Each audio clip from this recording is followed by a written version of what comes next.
Donald Trump और Netanyahu का हाल सद्दाम हुसैन जैसा होगा, यह आईआरजीसी की तरफ से ऐलान किया गया है। ईरान के नए supreme leader अयतुल्ला Ali Khamenei Eid के मौके पर वो सामने आए और उन्होंने ईद के मौके पर सामने आकर के जो कुछ कहा है उसको आपको सुनना चाहिए। बड़ी बात यह है कि जिस तरीके से अमेरिका और इजराइल लगातार इस युद्ध में धंसते चले जा रहे हैं, फंसते चले जा रहे हैं, कोई भी एजेंसी, कोई भी डिफेंस एक्सपर्ट यह नहीं कह पा रहा है कि अमेरिका या इजराइल इस युद्ध में जीत रहा है। सीएनएन की एक रिपोर्ट आपको बताने वाला हूं, और यह सीएनएन वही है जिसको डोनाल्ड ट्रंप बहुत प्यार करते हैं। यह सीएनएन वही अमेरिकी न्यूज एजेंसी है जिसको बैन करने की बात, जिसका लाइसेंस खत्म करने की बात डोनाल्ड ट्रंप कर रहे थे, क्योंकि सीएनएन ने ईरान के अंदर जमीन पर उतर करके बहुत शानदार काम किया। तेहरान में जाकर के ग्राउंड रिपोर्ट्स दिखाई और बहुत सारी रिपोर्ट्स वहां से निकाल करके सीएनएन लेकर के आया, और सीएनएन की तरफ से अब एक बहुत बड़ी रिपोर्ट सामने रखी गई है, और जिसमें मिसाइल सिटीज के बारे में बहुत विस्तार से उन्होंने रिपोर्ट दिखाई है। और इस रिपोर्ट को अगर आप देखेंगे तो आप कहेंगे कि वाकई इस युद्ध के अंदर अमेरिका का, इजराइल का जीतना करीब करीब नामुमकिन दिखाई दे रहा है। सीएनएन की उस रिपोर्ट पर भी बात करेंगे, लेकिन उससे पहले मुस्तफा खामेनेई, उन्होंने ईद के मौके पर क्या कुछ कहा है, अपने देश को क्या मैसेज दिया है, क्या नए साल पर उन्होंने देश के लिए एजेंडा स्थापित करने का काम किया है, उस पर बात करेंगे। और आईआरजीसी वो क्यों कह रहा है कि सद्दाम हुसैन जैसा हाल हो जाएगा, उस पर मैं थोड़ी देर बाद में बात करता हूं, क्योंकि इराक और ईरान का जो युद्ध था, जो दुनिया का सबसे बड़ा युद्ध कहा जाता है, चला लगातार 8 साल तक चला, उसके बारे में थोड़ा विस्तार से बात करेंगे, इसलिए उस पर थोड़ा आगे बात करते हैं। लेकिन मैं पहले आपको बता देता हूं मुस्तफा खामेनेई, उनकी तरफ से क्या कहा गया है। मुस्तफा खामेनेई दरअसल वो सामने आए और मुस्तफा खामेनेई ने कहा कि तुर्की और ओमान पर जो हमले हो रहे हैं उसमें ईरान का दूर दूर तक कोई हाथ नहीं है। ये एक तरीके से फॉल्स फ्लैग हमले किए जा रहे हैं, जिसके जरिए ईरान को उल्टा टारगेट करने की कोशिश है। ये हमले ईरान ने ना किए हैं और ना ईरान ऐसे कोई हमले करेगा। अगर ईरान कोई हमले करेगा तो बता करके करेगा, या ईरान की तरफ से अगर हमला होगा तो ईरान उसकी पूरी जिम्मेदारी लेगा, ये कहा गया है। और ये एक तरीके से कोशिश है इजराइल की, इजराइल का ये एक तरीके से आप ये कहिए कि उनका नकारापन है, निकम्मापन है कि वो लोगों को भिड़ाना चाहते हैं, आपस में मरवाना चाहते हैं, और इसीलिए वो चाहते हैं कि किसी तरीके से ये रीजनल वॉर जो स्टार्ट हो जाए ईरान के साथ में, और बाकी के जितने भी मुल्क हैं वो ईरान के साथ में आपस में लड़ मरे। और यहीं पर इसीलिए मुस्तफा खामेनेई की तरफ से कहा गया कि तुर्की और ओमान, उसके ऊपर जो नए हमले हो रहे हैं, इसमें हमारा या हमारे समर्थकों का कोई हाथ नहीं है, दूर दूर तक हाथ नहीं है। इसके बाद में उन्होंने अपने देश के लोगों को संदेश दिया, और ये फारसी नए साल पर उन्होंने एक तरीके से आप ये कहिए कि देश के सामने एजेंडा रखा है, और इसमें उन्होंने कहा है कि देश की एकता सबसे ज़्यादा ज़रूरी है, देश के लोगों की एकता सबसे ज़्यादा ज़रूरी है। और आप याद करिए, जब इन्होंने अपना सबसे ईरान का सुप्रीम लीडर बनने के बाद में सबसे पहला जो बयान जारी किया था, जिसमें उन्होंने बात की थी कि देश में एकता स्थापित रहेगी, देश के लोग एक रहेंगे तो हम बाहरी मुल्कों से जीत लेंगे, बाहरी लोगों से, बाहरी दुश्मनों से हम जीत लेंगे, ये तब भी उन्होंने कहा था। और आज भी उन्होंने इस बात पर जोर दिया कि देश की एकता जरूरी है। ईरान की अर्थव्यवस्था को मजबूत करना वो हमारा इस साल का मेन एजेंडा रहेगा। यानी एक तरफ युद्ध चल रहा है, युद्ध में नुकसान हो रहा है, और उस सब के बावजूद, नुकसान के बावजूद, लोगों का नुकसान ना हो, लोगों की फैक्ट्रियां, कल कारखाने वो नुकसान में ना जाए, इसकी हम भरपूर कोशिश करेंगे और देश की अर्थव्यवस्था को मजबूत करेंगे। साथ ही जो लोग घायल हो रहे हैं उनको फ्री में इलाज और उनके लिए सारी सुविधाएं हों, इस बात को भी सुनिश्चित करेंगे। मुस्तफा खामेनेई की तरफ से इस बात को कहा गया है। आईआरजीसी की तरफ से क्या कहा गया है मैं आपको वो बता देता हूं। आईआरजीसी की तरफ से कहा गया है कि भाई ये जितने भी बड़ी बड़ी ताकतें हैं, इनका सिर्फ एक ही काम है, एक ही ताकत है कि अपने आप को किस तरीके से बड़ा दिखाया जाए। बड़ी बड़ी ताकतों का बड़ा काम यही है कि अपने आप को बड़ा दिखाना है, और बड़ी बड़ी ताकतों का कोई बड़ा काम नहीं है। ये सिर्फ और सिर्फ यही काम करते हैं कि अपने आप को बहुत भव्य, बहुत लार्ज दिखाने का काम जो इनका रहता है। और इसमें आगे ये कह रहे हैं कि जेराल्ड फोर्ड जैसे जहाज का पीछे हटना, ये इस बात की पुष्टि करता है कि बड़ी ताकतें वो वाकई बड़ी नहीं हैं, वो खोखली है और बड़ी ताकतें सिर्फ और सिर्फ प्रोपेगेंडा करके अपने आप को बड़ा दिखा रही है। हकीकत में वो बड़ी नहीं है। ये इजराइल की माफ कीजिए ईरान के आईआरजीसी की तरफ से मैसेज साफ तौर पर दिया गया है। अब इसके बाद में जेरूसलम पोस्ट ने लिखा है, बाकायदा जेरूसलम पोस्ट ने, आप सोचिए कि जेरूसलम पोस्ट में ये लिखा जा रहा है कि ईरान उसने रास अल खमा जिसकी आबादी जो है तकरीबन 2 लाख है, उस जगह को खाली करने के लिए कहा है और रिक्वेस्ट की है। बाकायदा ईरान के शब्दों में अगर कहें तो ईरान ने रिक्वेस्ट करते हुए कहा है कि हम चाहते हैं कि आप यहां से इस जगह को खाली करके चले जाएं। रास अल खैमा इस जगह को ईरान खाली करवा रहा है और अगले 24 घंटे का समय जो है वहां के 2 लाख लोगों को दिया है। यहां समझने वाली बात यह है कि ये रास अल खैमा ये यूएई के अंदर है और यहीं से ईरान का दावा यह है कि हमारे ऊपर हमला हुआ था और अब हम अपने हमले का बदला लेंगे। दरअसल ईरान की एक साफ और घोषित नीति है और वो ये है कि जहां से हमला होगा वहां पर हम हमला करेंगे। जिस भी देश से, जहां से भी, जिस भी एयरबेस से हमारे ऊपर हमला किया जाएगा वहीं पर, उसी जगह पर, उसी एयरबेस पर हम हमला करेंगे। दूसरी नीति यह है कि जिस तरीके का, जितना जोरदार हमला हमारे ऊपर होगा उतना ही जोरदार उसी तरह का हमला हम दुश्मन के ऊपर करेंगे और जिस तरीके का हमला होगा उसी तरीके का हमला होगा, यानी जैसा हमें आप जवाब देने की कोशिश करेंगे वैसा ही, उतनी ही पावर से आपको जवाब दिया जाएगा। और ये एक तरीके से आपकी ताकत को दिखाता है कि आप इस युद्ध में अभी भी अपनी ड्राइविंग सीट पर बहुत मजबूती के साथ हैं। ऐसा नहीं है कि आप तुक्का मार रहे हैं या फिर ऐसा नहीं है कि आप लड़खड़ा रहे हैं और इस युद्ध से घबराए हुए हैं, बेचैन हैं, या फिर अंधाधुंध तरीके से आप मार रहे हैं, या फिर यूं कहें कि आप पूरी तरह से बौखला गए हैं और आपकी घबराहट में, बौखलाहट में, बेचैनी के अंदर आप हमले कर रहे हैं। ऐसा नहीं है। पूरी तरह से सोच समझ करके और पॉइंटेड हमले जो है वो ईरान की तरफ से किए जा रहे हैं। तो ईरान ने लिहाजा कहा है कि आप इसको खाली कर दीजिए। अब इसके बाद में जो है ये कहा जा रहा है कि ईरान की तरफ से चेतावनी दी गई है और ईरान ने चेतावनी देते हुए कहा है कि ट्रंप और नेतन्याहू का जो हाल है हम वही करेंगे जो सद्दाम हुसैन का हुआ था।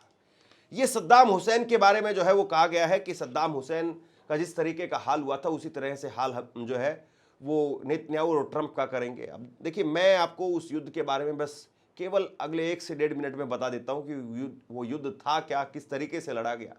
वो 1980 से लेकर के और 1988 तक 8 साल चला, दुनिया का सबसे लंबा युद्ध। और उस युद्ध के अंदर तकरीबन 10 लाख लोग, यानी 1 मिलियन 10 लाख लोग मारे गए उस युद्ध के अंदर। और उस युद्ध में तब भी ईरान ने घुटने नहीं टेके। वो तारीख थी 22 सितंबर 1980 की तारीख। उस तारीख को इराक की तरफ से ईरान पर हमला किया गया और उस हमले के बाद में लगातार ताबड़तोड़ ईरान के ऊपर हमले किए गए। यहां तक कि अमेरिका वो लगातार बैक सपोर्ट कर रहा था इराक को और एक तरीके से हथियार जो है वो सौंपे जा रहे थे ईरान के ऊपर हमला करने के लिए। लेकिन जैसे ही ये युद्ध चलता रहा और उसके बाद में जैसे ही सद्दाम हुसैन को पकड़ा गया, उसके बाद में इराक का जो है वो बहुत बुरा हाल हो गया। युद्ध जो है वो चलता रहा और इस युद्ध में 3-4 बड़ी वजह थी। एक पहली बड़ी वजह थी जो जिसके लेकर के युद्ध शुरू हुआ था, सीमा विवाद था। और सीमा विवाद यानी बॉर्डर जो है वो डिस्प्यूट थे, उसको लेकर के युद्ध शुरू हुआ था। सत अल अरब एक जल मार्ग था जिसकी वजह से ये युद्ध शुरू हुआ। धार्मिक विवाद, शिया और सुन्नी का झगड़ा था। ईरान के अंदर उस वक्त में इस्लामिक क्रांति हुई थी 1979 में और उसके अगले ही साल युद्ध जो है शुरू हो गया था। तो इराक में सुन्नी है और उनको लगता था कि ईरान के शिया वो बहुत बड़े अपने आप में खलीफा बन रहे हैं और इसलिए भी जो है वो धार्मिक डिस्प्यूट हो गया था दोनों के बीच में और युद्ध की जो है शुरुआत हो गई। और एक तरीके से आप ये कहिए कि उस रीजन के अंदर इराक का दबदबा रहेगा या ईरान का दबदबा रहेगा, वो भी बहुत बड़ी वजह थी जिसकी वजह से इस युद्ध की शुरुआत हुई थी। फिर युद्ध जो है वो लगातार चलता रहा, 10 लाख लोग मारे गए, लेकिन आखिरकार युद्ध का कोई बड़ा हल नहीं निकला। बेनतीजा होकर के युद्ध जो बंद हो गया। अब मैं आपको दिखाता हूं सीएनएन की रिपोर्ट, और सीएनएन की इस रिपोर्ट के अंदर बहुत विस्तार से कुछ बातें सामने रखी गई हैं और मुझे लगता है कि अगर आप इन चीज़ों को ध्यान से देख लेंगे तो आप भी कहेंगे कि वाकई बहुत मुश्किल है ईरान के ऊपर कब्जा करना, ईरान को जीतना। CNN ने यहाँ पर कुछ मिसाइल सिटीज़ अंडरकवर जो ऑपरेशन उन्होंने किया और जिस तरीके से कुछ जानकारियां उन्होंने अमेरिका और इजराइल से जुटाई हैं, उसके हिसाब से CNN ने ये रिपोर्ट पेश की है, जिसमें उन्होंने कहा है कि खबलावी एक जगह है ईरान के अंदर और ये बहुत गुप्त ठिकाना है और यहाँ पर पहाड़ के नीचे बहुत गहराई में नीचे जाकर के एक तहखाना तैयार किया गया है, जहाँ पर पूरा जखीरा असला वो रखा हुआ है, जहाँ पर मिसाइलें हैं, लॉन्चर्स हैं ईरान के, और ईरान ने एक बैकअप प्लान के तौर पर इनको रखा हुआ है। जितनी भी मिसाइल सिटीज़ हैं इनको बैकअप प्लान के तौर पर ईरान ने रखा है और ये इसलिए नीचे तहखाने बनाए गए हैं ताकि अगर ऊपर से बम पड़ते हैं, ऊपर से मिसाइलें, ड्रोन्स अगर छोड़े जाते हैं तो इन पर कोई असर नहीं होगा, किसी प्रकार का असर नहीं होगा। और ये ऐसे एक दो नहीं है बल्कि कई दर्जनों ऐसे गुप्त ठिकाने हैं जो ईरान ने पिछले कई सालों से या यूं कहें कि दशकों से लगातार इनको डेवलप किया और लगातार इन पर अपना पैसा, अपना रिसोर्स वो खर्च किया और उसके बाद में ये इस तरह के जो है वो ठिकाने बना पाए। और ईरान की नीति यही थी कि किसी भी तरीके से इनके बारे में किसी को पता नहीं चले और हमारे जो हथियार हैं, हमारे जो साइंटिस्ट हैं, हमारे जो सैनिक हैं या हमारे जो कमांडर्स हैं वो यहाँ पर सुरक्षित रहेंगे, इसलिए इस तरह के ठिकाने जो है बनाए गए।